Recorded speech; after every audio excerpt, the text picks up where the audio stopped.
बनारस के अंदर, काशी के अंदर एक दामोदर नाम के बहुत बड़े व्यापारी रहा करते थे, बिजनेसमैन। उनका अपना एक पोत था, समुद्री जहाज था, और उसके साथ वो व्यापार करने के लिए समुद्र मार्ग से दूसरी स्टेटों में जाया करते थे।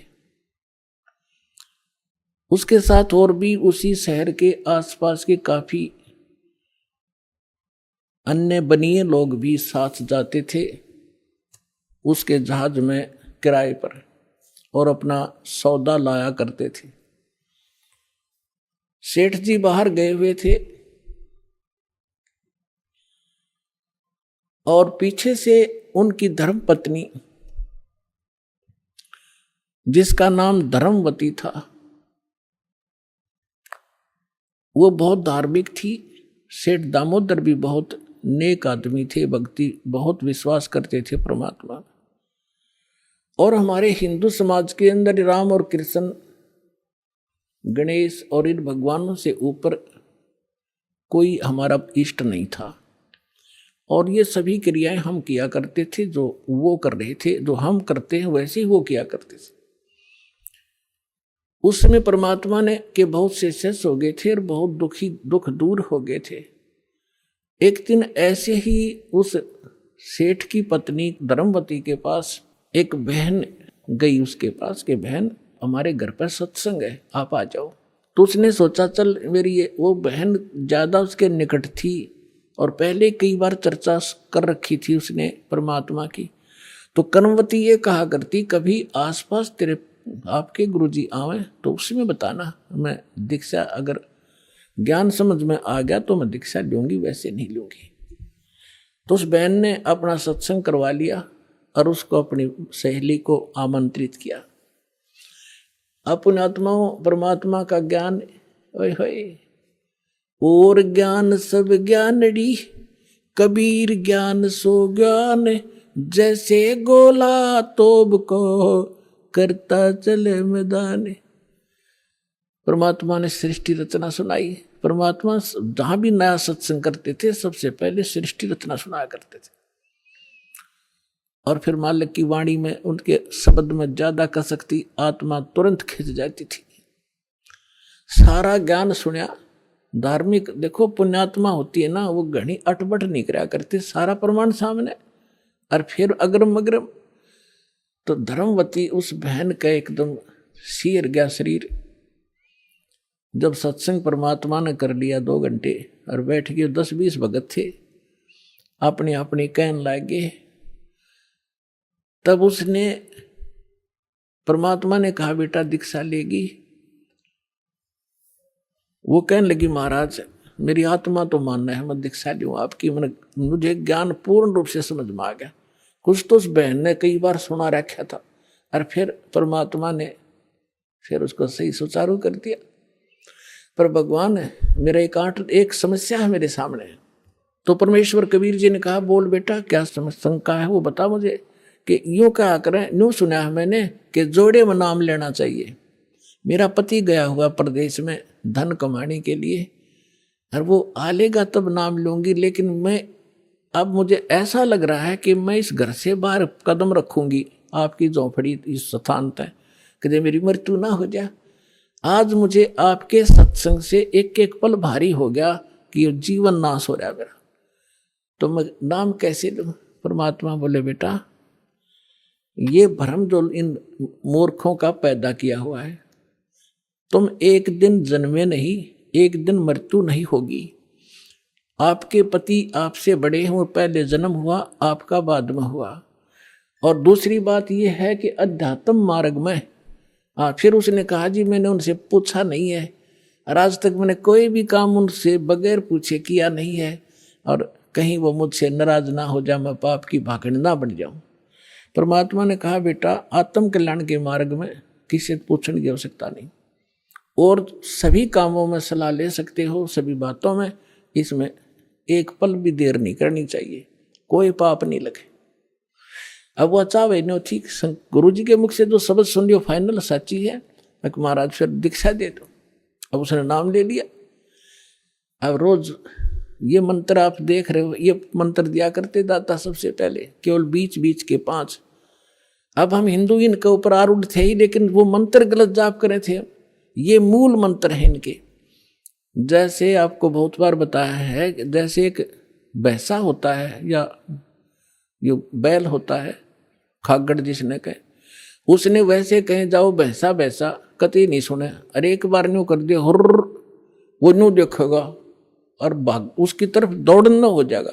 तो उसका अट्रैक्शन है, विवश है उसके उस शब्द से, वो खिंच जाता है। तो ये वो मंत्र है। और परम संत से लिए बिना ये मंत्र सूखे जाप करने तो लाभ नहीं हो। एक नियम है, उस नियम के अनुसार ही आपने चलना पड़ेगा। तो ये मंत्र दिए उसने, मतलब गदगद होगी, अक्सर भगवान ही न था। यही तो हम देवता पूजा करते थे। परमात्मा ने कहा बेटी यह पूजा नहीं है, ये यहाँ के संरक्षक हैं और मूल पूजा तो सतगुरु की है। अब परमात्मा ने उस समय ये तत् और सत और सार, ये सार नाम ये छुपा कर रखना था। ये प्रथम मंत्र इसलिए दिया था कि इनके संसारिक काम सुलझे रहेंगे, इनको सुख होता रहेगा, इनकी भगवान में आस्था बनी रहेगी और इस मंत्र से इनका जन्म मनुष्य का होता रहेगा। इन आपको यहाँ तक लाना था, इस बिचली पीढ़ी तक। धर्मदास मेरी लाख दुहाई, ये मूल ज्ञान और मूल मंत्र की बाहर ना जाए। मूल मंत्र मूल ज्ञान बाहर जो पढ़ी, बिचली पीढ़ी हंस नितर ही। मूल ज्ञान तब तक छुपाई जब तक द्वादश पंथ ना मिट जाए। जब तक ये कलयुग 5505 वाला समय नहीं आना था, तब तक इसको गुप्त रखना था। सभी महापुरुषों से परमात्मा ने प्रतिज्ञा दिला दी थी। तो इस मंत्र को पाकवा तो गदगद होगी, खूब डट कर भजन करे, आत्मा बिल्कुल खुश होगी। जो भूत प्रेत की बाधाएं थी थोड़ी बहुत सबके घर में बढ़ रहेंगे, वो भाग भूगे, उड़गी सी काया होगी। अब क्या हुआ, सेठ जी आए 1 महीने के बाद में। अब वो बुद्धिमान बहुत थी, उसने सोचा कि मेरे पति को यदि कोई थर्ड पर्सन न्यू बतावेगा कि तेरी पत्नी सत्संग में जाती है और रात को जाती है, क्योंकि परमात्मा अधिकतर रात को सत्संग करते थे, क्योंकि दिन में तो किसी को फुर्सत नहीं छोड़ रखी काल ने धंधे में। तो उसने सोचा कि ये कहीं इसके मन में मेरे प्रति कोई दोष ना आ जा और हमारा घर नरक बन जावे। अब क्या हुआ, जिस दिन वो सेठ वापस आया उसी दिन सत्संग था भगवान का और किसी के आसपास ही। तो उसने सोचा कि अपने पति को मैं पहले बता दूं सारी कहानी, और ये ऐसा व्यक्ति है अगर मेरी बात को यो मान लेगा तो फिर ये किसी की नहीं सुनेगा। तो जब वो खाना खाने लगा, खाना खिलाते समय उसकी पत्नी ने कहा जी मेरे से गलती बन गई और मुझे क्षमा करोगे, माफ करना। वो कहने लगा कि मैं अपनी पत्नी पर विश्वास करता हूँ, मेरी पत्नी ऐसी गलती नहीं कर सकती जो अक्षम्य ना हो। फिर भी बता अक जी सचमुच माफ कर दोगे, गुस्सा तो नहीं होगे? अक ना तू बता। मैंने जी आपके पूछे बिना मैं ऐसे मेरी पड़ोसन नाम ले रखा है और उसके साथ में सत्संग में चली गई और परमात्मा की वाणी सुनी मैंने, मेरा दिल कर गया नाम लेने और मैंने आपसे पूछे बिना दीक्षा ले ली। तो वो बोला बड़ी अच्छी बात, इसमें क्या पूछना था, या कोई बुरा काम किया तूने? भगवान की भक्ति की, बहुत अच्छी बात है। उसका उल्गा सा हृदय हो गया, अके भगवान बड़ी दया करी दाता, ये तो बिल्कुल सरल देसी बन गया। फिर उसने एक और पॉइंट सोचा कि एक बार इसको वो सत्संग स्थल दिखा दूं जहां हम जाते और आते हैं, ताकि लोग इसको भ्रमित ना कर दें तेरी पत्नी रात में भी जाती है, तो यो आदमी का जल्दी सी सेट नहीं होया करे। और उस दिन सत्संग भी था। तो उसने कहा जी ऐसा है, गुरुजी का आज सत्संग है वहां पर, और मेरी साथ की सारी सहेली चली गई, मैं आपके भोजन पानी में लग गई और देर होगी और ना गई तो गुरुजी के दिन नाराज हो जा, आप मेरे साथ चल पड़ो। तो वो कहने लगा देखो मैं थका हुआ हूँ, दूर से आया हूँ, आप जाओ। और नो बोली आप मैं जाऊँ कैसे, रात का काम कोई साथ नहीं मेरे। तो कहने लगा मैं चल पड़ूंगा और जाते मुझे नींद आवेगी, बताओ मैं क्या सत्संग सुनूंगा। उसने पता था कि एक बार यूँ चल पड़ा और सत्संग सुन लिया तो आली नींद इसने। तो वो कहने लगी आप यूँ करियो, पीछे सी बैठ जियो, नींद आ जाए तो सो जाइए, गुरुजी कुछ ना कहा करे। तो उसने सोचा चल फिर तो कोई बात नहीं। वो दोनों पति पत्नी आ गए। अब बैठ गई पाछे ने, वो बैठ गया पीछे ने, भगतनी बैठ गई भगतमतियों में। परमात्मा ने वह सृष्टि रचना फिर सुनाई। वो तो जाने थे चोट ने सामने मारना। अब लाला जी ने किसी नींद आवे थी, उसका तो कलेजा फट गया, थर थर का पैगात सारा, और नौके सोके सुने ज्ञान कड़ी कसूती तरह। अब सारा ज्ञान सुना के सुन लिया। जब अपनी उसकी पत्नी आई, जी नींद तो नहीं आई? कि नींद करे मेरे तो बेचैनी होगी, काहे की नींद आवे थी? एक न्यू पूछ ले गुरु जी ते, मुझे नाम दे देंगे?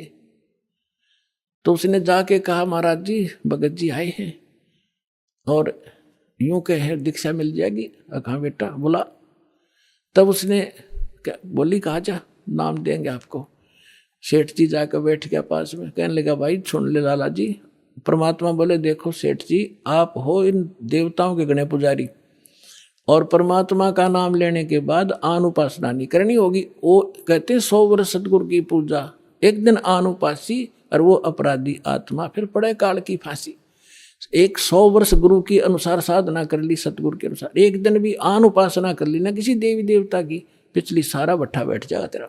तो वो लाला जी बोला सेठ दामोदर, कहने लगे महाराज जी मैं बाणिया हूँ और सौदा करना खूब जानता हूँ, मैंने सारा कुछ सुन लिया और सब कुछ देख लिया। आज मैंने सारे कथा सुन रखी खूब बड़ी बड़ी, जो ज्ञान आपने दिया इस पृथ्वी पर नहीं। और मैं जो वचन कराया करूँ दाता, और पक्का करता हूँ आप मेरे गुरु, मैं आपका चेला। फिर कहा कि भाई देख मैं दानक और तू लाला जी, कल न तेरी बरादरी वाले भी तुझे धिक्कारेंगे। ने बोला जी मुझे नाम दो और आप साथ रहियो दास के, जो होगा सो देखी जाएगी, मुझे दीक्षा दो। और परमात्मा ने कहा कि और उपासना नहीं करोगे फिर किसी देवी देवता की, नहीं तो नुकसान हो जाएगा। लेकर नाम, और परमात्मा का हाथ से चित्र बनाया करते थे, वहाँ जब का हाथ से बनाया करते थे, सब जगह मिला करते थे। वो फोटो ले गया, जो विधि बताई थी विधान वो शुरू कर दिया आपने। फिर कुछ दिन के बाद वो कई दिन सत्संग सुने, फिर व्यापार में जाना था तो सभी वो दूसरे व्यापारी भी साथ थे। अब उसने क्या किया, उस जहाज के अंदर उसने अपना एक कक्ष बना रखा था जिसमें सारे देवी देवताओं के फोटो थे, और वहीं अपना घंटी बजाया करता, बैठ कर आरती करा करता, जय गणेश देवा माता थारी पार्वती, ये सारी कथा सारी आरती करा करता। अब उसने क्या किया, जाके पहले सारी मूर्ति उठाई और समुद्र में जहाज उठाए, समुद्र में जल प्रवाह कर दी, और एक फोटो परमात्मा कबीर जी का लगा लिया। अब दूसरे जो थे वो लाला जी, उन्हें देखा रहे दामोदर ये देवी देवताओं के फोटो कहाँ गए? तो उसने बताया भाई मैंने दीक्षा ले ली गुरु जी से, और गुरु जी का जो सतगुरु की पूजा करते हैं ना, वो देवी देवताओं की पूजा नहीं करनी होती, इसलिए मैंने वो आदर के साथ जल प्रवाह कर दिया।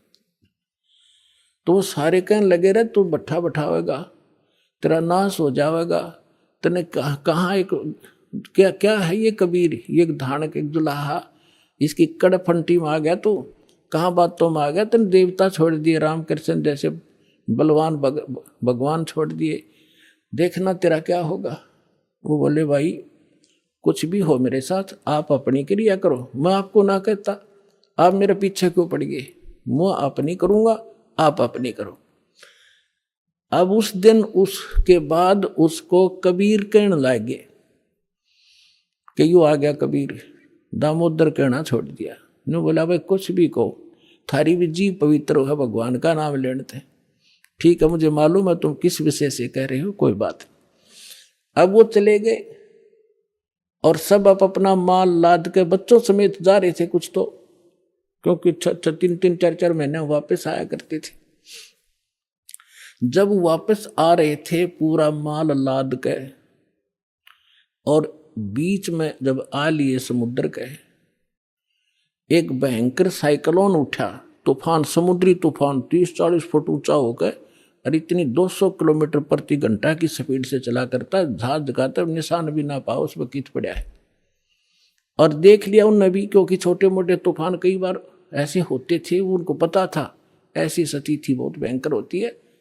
दिन का समय था, उन्होंने देखा तूफान उठ गया भाई, शाम का समय था, बिल्कुल सूर्यास्त होने वाला था। अब इतना भयंकर तूफान उठा, उन्होंने देखा कि वो तो भाई हो गया, काम बिगड़ गया। और तो थोड़ी बहुत तूफान दूर था, समुद्र में हलचल पहले शुरू होगी और जहाज डगमग करने लगा जो बुरी तरह। अब सारे अपने अपने देवता ने याद करें, कोई राम ने, कोई कृष्ण ने, जो भी जिसका इष्ट था, और दामोदर शांत बैठे। अब सब घबरा रहे थे, घिघी बंदगी, बच्चे मरे, सारी संपत्ति का नाश हुआ था।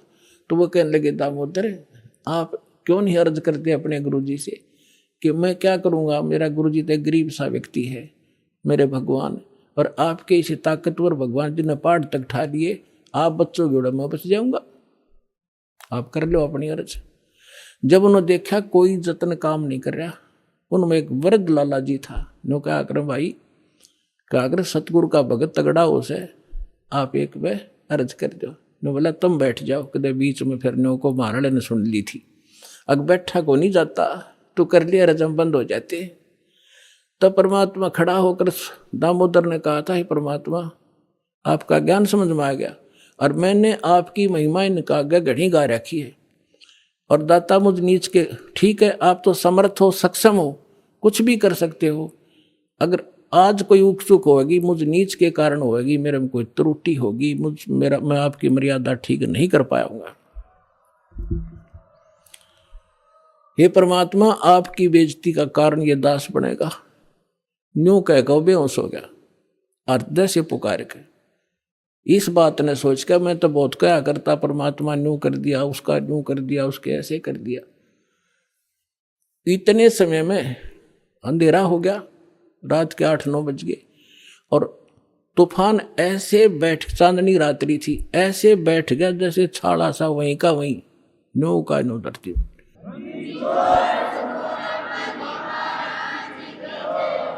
और समुद्र के जल में जरा सी भी हलचल नहीं।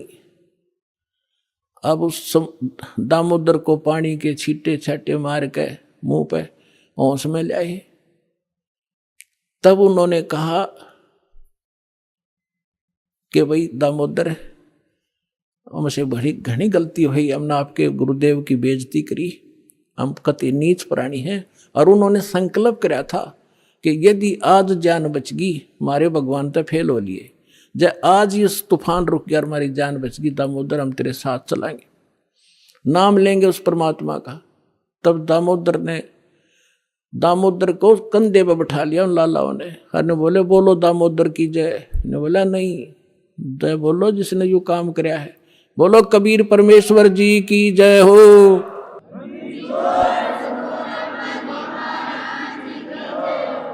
अब उधर से परमात्मा उसी दिन रात्रि में सत्संग कर रहे थे 7-8 बजे सी, और सर्दियों का मौसम था। अब कुछ भक्त सामने आसपास बैठे थे, एकदम परमात्मा ने क्या किया, ऐसे मुंह पर करनो हाथ फेर कर ऐसे झटका दिया, आसपास के बैठे भक्तां के छींटे लगे। उन्होंने सोचा भाई पसीने कैसे आ गए सर्दी में, गुरुजी आपका पसीने आ गए? तो पर वो बोले ना भाई पसीने को नहीं आए। और क्या था, ये पानी कहाँ से आ गया? कि मेरे भगत का जहाज डूबा था, दामोदर सेठ नहीं था, अभी नाम लेके गया था, हाँ जी, उसका जहाज डूबा था भाई, अब वो उसने बचा कर आया हूं।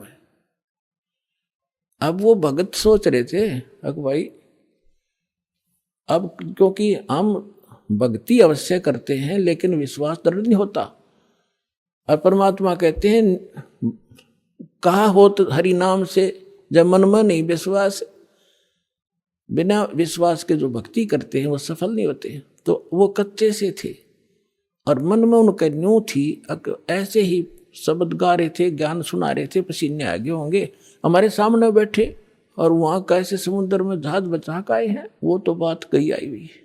अब वहां से जब वो चलकर आए सेठ, 1-2 दिन और लग गया उन्होंने। उस दिन फिर सत्संग हो रहा था। वो पहले अपने घर गया, घर जाके पता चला कि मेरी धर्मपत्नी भी उड़े जा रही, सत्संग में गई हुई है। और सारे वो सेठ ने बोले पीछे घर जावांगे, और सारे बच्चा ने साथ ले रहे। पहले अब परमात्मा का उपदेश लेंगे, जब घर बढ़ाएंगे। अब हमारा बाकी आज का जीवन, आज के बाद का जीवन उनका ही हमारा। और सारे वहां चलेंगे, सीधे वहां 15-20 लाला जी और उनका परिवार है।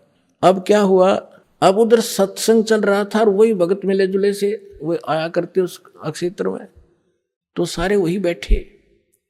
और पीछे तय क्या हुआ, वो सारे के सारे जाके बाहर खड़े हो कहने जय हो पाबंदी छोड़ कबीर साहब की, जय हो भगवान कबीर साहब की।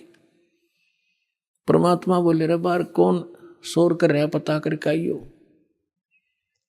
अब जो ही वो बाहर गए भगत पता करने आंगन से बाहर, तो उन्होंने देखा दामोदर को, वो सब जाने थे क्योंकि वो आते जाते थे सत्संग में।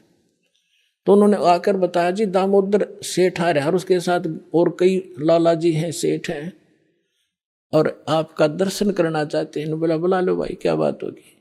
वो सारे आगे चरणा में अपने दंडोत प्रणाम करें, हे भगवान आपने दया कर दी, हमारे जीवन रक्षा कर दी। परमात्मा हमसे बहुत भूल हुई, हमने बहुत गलती की, आपके भक्त को बहुत सताया, टॉर्चर किया, इसको माफ करो हम अपराधियों को। भगवान आपने हमारी जान बचा दी, हमारा जहाज डूबता आपने बचा दिया।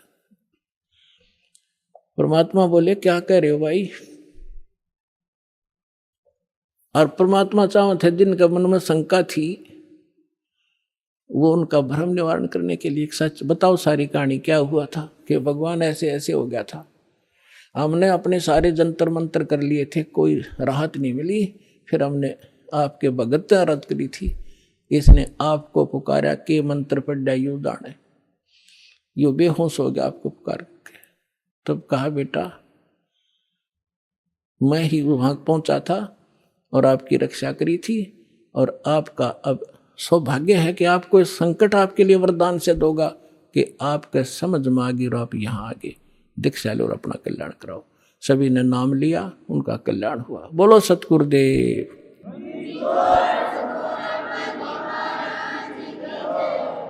दामोदर सेठ के हुए थे अकाज, अर्ज करी डूबता देखे जहाज। दामोदर सेठ के हुए थे अकाज, अर्ज करी डूबता देखे जहाज।